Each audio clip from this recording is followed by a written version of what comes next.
Yeah, so let's talk about that process of bringing an idea together and saying, hey, we're going to acquire a number of companies between 300 and 300 million. You create the pitch deck or whatever, and then you start knocking on doors, institutional investors. What does that look like?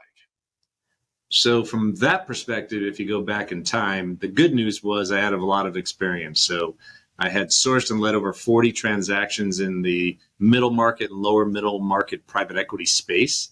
So I had a track record from that perspective. And when you start looking at the track record and you look at the focus area that we wanted to focus on, which was lower middle market, most of my track record was there. And what we do here at New Water is we do invest in consumer products and industrial manufacturing and industrial technology.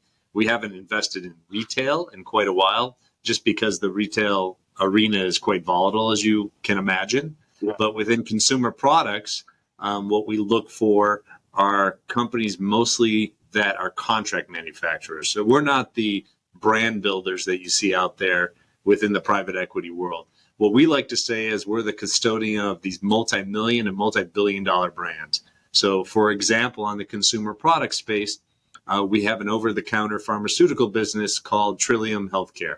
And Trillium Healthcare is up in Brockville, Ontario. What they manufacture is for all the large CPG companies. So think about your P&G, think about your J&J, your Pfizer, your Church & Dwight, big brand houses, but they don't want to manufacture anymore. So we manufacture. If you opened up your medicine cabinet, I would guarantee you have something.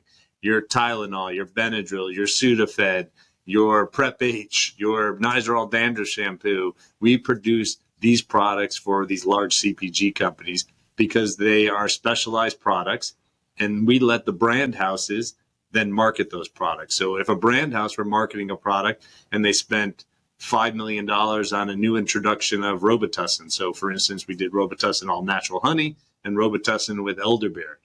Well, we, as a small private equity firm, wouldn't put those type of resources and dollars behind it. But what we do have is top-notch manufacturing facilities with high quality.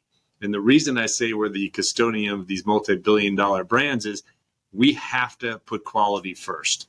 And quality is important because we cannot have a recall on Tylenol. We can't have a recall on Sudafed or Benadryl, etc. So we have to put quality first, on-time delivery, and great production in terms of our assets. So if you really let me ask you about that Trillium Healthcare.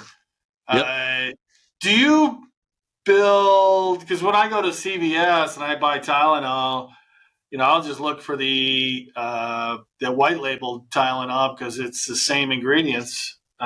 Just $4 cheaper. Similar. Yeah. It depends on where you're getting it from, who's manufacturing it. So we do not do private label. We used to do some private label up in Canada. And a lot of times people say, oh, it's always all made in the same factory. At least that's what I try to convince my wife. That's what everybody says when they want. Exactly. When I want to convince my wife to buy the cheaper brand, I say it's made in the same factory. But I do know that it's not. So from a private label perspective, that's a different category. A lot of times they're imported products, and they're getting them in mass quantity and they're packaging them in the United States. But for the North American and global brand builders, they want to make sure that they have that top quality manufacturing facility that meets all of the FDA, Health Canada, USDA regulations that are really important to their brand at the end of the day. I hope this video has inspired you. If you need help buying your first $1 million business, make sure to visit me at dealflowsystem.net. If you like this video, make sure you subscribe down below. Comment on it, share it, tell everyone about it. And thanks for watching.